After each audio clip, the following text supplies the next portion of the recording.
আমি যাকে রেসপেক্ট করি ডেফিনেটলি সে আমার সন্তানের বাবা। তার রেসপেক্ট আমার কাছে সকলের ঊর্ধ্বে। ধরেন আমি এখানে আছি, আমি জানি আমি অপবিশ্বাস, আমাকে দিয়ে ওই মাটি কাটার লোকটা পরিচিত হলে আমার কাছে মনে হচ্ছে কি ডে বাই ডে জিনিসগুলো হচ্ছে কি নোংরা জায়গায়। বাট আমি নট এ নায়িকা, কারণ আমার 12 বছর লাইফে কখনো কোনো মিটিং, কোনো প্রেস, কোনো জায়গায় আমি ওই রকম নিজেকে প্রেজেন্ট কখনোই করতে চাইনি যে আমি একজন নায়িকা। প্রত্যেকটা নায়িকার একটা সৌন্দর্য আছে, ওপেনলি বা তাদের ডেফিনেশন ওয়াইজ দেখায়। আমি একটা ঘরোয়া মেয়ে, এটা আমার অনেক বেশি প্রাউড লাগে যে আমার স্ক্রিনে আমি নায়িকা, নাচতেছি, গাচ্ছি, যেখানে স্কার্ট, যেখানে জাল ড্রেস লাগে আমি পরছি। ইনফ্যাক্ট আমিও যখন ওই সিনেমাগুলো করেছিলাম তখন খুব ট্রাই করেছি সালোয়ার কামিজ, হাতাওয়ালা, আপনি দেখে থাকতে পারেন, এবং হাতাওয়ালা ড্রেসের সাথেও কিন্তু আপনার ওড়না ঝুলছে, খুব বেশি পেট বের করা, পিঠ বের করা বা ড্রেস আপের মধ্যে একটু আমি বরাবরই একটা মেয়ে হয়ে সিনেমায় প্রেজেন্ট হতে চেয়েছি, নট নায়িকা হয়ে। কারণ আমি চেয়েছি যে আমি কারো মেয়ে থাকতে চাই, কারো বোন থাকতে চাই, কারো ওয়াইফ থাকতে চাই, কারো গার্লফ্রেন্ড থাকতে চাই। বিকজ প্রত্যেকটা হাজবেন্ডই চাই তার ওয়াইফ পৃথিবীর সবচেয়ে ঢাকা থাকুক, প্রত্যেকটা বয়ফ্রেন্ড যারা বেশি ভালোবাসে তারাও চায় তার গার্লফ্রেন্ড ঢাকা থাকুক, প্রত্যেকটা বাবা মাই চায় আমার মেয়ে আরো ঢাকা থাকুক, প্রত্যেকটা ভাই চায় আমার বোন ঢাকা থাকুক। তো আমি সেই নায়িকা হতে চেয়েছি। ঢাকা মানে কিন্তু রাজধানী ঢাকা না, আমি সেই ঢেকে ঢুকে নিজেকে আবরণটা, হ্যাঁ। তো আমি ওই জায়গা থেকে আমার কাছে মনে হয়েছিল যে আমার তো দুটো সিনেমা, দ্যাট মিনস প্রায় 7-8 মাস হয়ে গেছে তার সাথে আমি ফোনে কথা বলছি বা দেখা করছি, তখন সেই দেখা করাটাকে আমি সম্মান দিতে চেয়েছি, সেও সম্মান দিতে চেয়েছে। আমরা আমাদের জায়গা থেকে বিয়ে বলতে যেটা বুঝি সবাই, যে বিয়ে মানে হচ্ছে একটা সামাজিক রীতি, বিয়ে মানে হচ্ছে হলো একটা সোসাইটির কাছে একটা রিকগনিশন যে আমরা এরকম একটা জীবন ব্যবস্থায় যেতে চাই এবং সেটা সামাজিকতা এরকম। কিন্তু আপনাদের বিয়েটা তাহলে কি পারপাসে ছিল আলটিমেটলি? হ্যাঁ, আপনি আই নো যে পারপাস আপনি বলছেন এটা আমাদের মধ্যে কখনোই ছিল না, এবং সেটা সাকিবও কখনো দেখায়নি। তো ওই জায়গা থেকে আমি বলবো যে সে গুড মেন্টালিটির একজন মানুষ, সেই জায়গা থেকে সে এটা কখনোই চায়নি যে মানে অন্যভাবে দেখি। আচ্ছা, বিয়ে কেন? সেও চেয়েছে আমাকে সম্মান দিক, একজন মেয়েকে সম্মান দিক, সে কাজ করবে। এবং যেটা হয়েছে তার সাথে কিন্তু আমার সিনেমা করা হয়েছে অনেক বেশি, তো ও সম্মান দিতে চেয়েছে এবং আমি সম্মানটা গ্রহণ করেছি। আর যেটা আপনি এক্সপ্লেন করতে চাচ্ছেন হয়তো বা ইনডিরেক্টলি, এটা আসলে আমারও মাথায় কখনো এটা ঢোকেনি বা সেও আমাকে ঢোকায়নি, এবং সেও সেই জায়গায় আমাকে নিয়ে যাওয়ার চেষ্টা করেনি।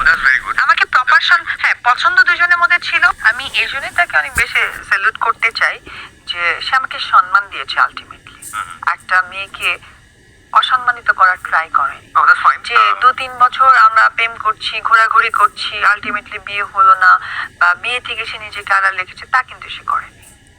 এই বিষয়গুলো আসলে বিভিন্নভাবে বলা যায়, তবে এটা আসলে প্রত্যেকটা মানুষেরই ব্যক্তিগত চিন্তা ভাবনা, আদর্শিক চিন্তা ভাবনার জায়গা থেকে জিনিসটা হওয়া উচিত। সো সেই জায়গাটা আসলে ডিবেটের জায়গায় আমরা নাই বা নেই, কিন্তু খুব স্বাভাবিকভাবেই এই প্রশ্নের একটা উত্তরও আছে। আমি যে প্রশ্নটা একটু আগে করলাম সেটা হচ্ছে যে বিয়ে একটা সামাজিক রীতি, তাহলে সমাজের মানুষ জানলো না আপনার এই বিয়েটাকে কিভাবে কি হলো, পারপাসটা সার্ভ হলো কি, জানলে তাদের ক্যারিয়ারের জন্য কি হতো, সেটা কিন্তু একটা মোস্ট কমন কোশ্চেন। যে ওই সময়টায় সাকিব বিয়ে করে ফেলেছেন, অপু বিয়ে করে ফেলেছেন, তাদের ছবিগুলোর ক্ষেত্রে কি হতো? এটা কি আসলে কোনো কনসার্ন ছিল আপনাদের এরকম? যেটা হয়েছিল, আমরা সামাজিক অবস্থানটা হয়তো বা প্রপারলি প্রেজেন্ট করিনি, বাট আমরা পারিবারিক অবস্থানটা প্রেজেন্ট করেছি। যেটা হতো আমাদের পরিবার, ওদের পরিবার, আমাদের বাড়িতে আসা যাওয়া হতো, ফেস্টিভ গুলোতে আমরা ওইভাবে আনন্দ আয়োজনগুলো করতাম। যেটা হতো যে আমি খুব বুক ফুলিয়ে তার বাসায় যেতাম, সেও আমার বাসায় আসতো। তো এই যে সম্মানটা, এটা হতো। হ্যাঁ, সমাজ ব্যবস্থা যেমন আমাকে নিয়ে গিয়ে বলা যে সে আমার কে, বা আমার তাকে নিয়ে বলা সেইটাকে, এটা আমরা করতে পারিনি। এটা শুধুমাত্র আমাদের কেরিয়ার, আমাদের প্রযোজকরা অনেক টাকা ওই সময় লগ্নি করে ফেলেছিল আমাদের উপরে, অলরেডি প্রায় 7-8টা সিনেমা ছিল। আলটিমেটলি আমরা দেশ বলতে পারি, বিকজ সিনেমা সেক্টর দেশের একটি অংশ।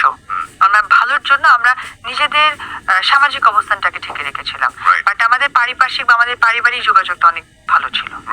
কিছু মানুষ তো নিশ্চয়ই জেনে যায়, কাছের মানুষ, 1 কান 2 কান করতে করতে, কিন্তু আমরা অস্বীকার করতাম। যে বিনোদন সাংবাদিকতা, আমাদের দেশে যে বিনোদন সাংবাদিকতা, তারা তো এই ধরনের একটা খবর করার জন্য মানে মুখিয়ে থাকেন, আমরা যতদূর জানি। তো এতটা হাইড অ্যান্ড সিক কিভাবে হলো আসলে? আমি যে একটা কথাই বললাম, আমি অনেক বেশি কনজারভেটিভ। লাইক সে আমার হাজব্যান্ড থাকা সত্ত্বেও আমরা শুটিং এ দেশের বাইরে অনেকবার গিয়েছি, ঢাকার বাইরে অনেকবার যেতাম। তো সেই জায়গা থেকে আমাদের লং টাইম থাকতে হতো। তো লং টাইম থাকলেও আমাদের কিন্তু একটা হোটেলে থাকতে হতো।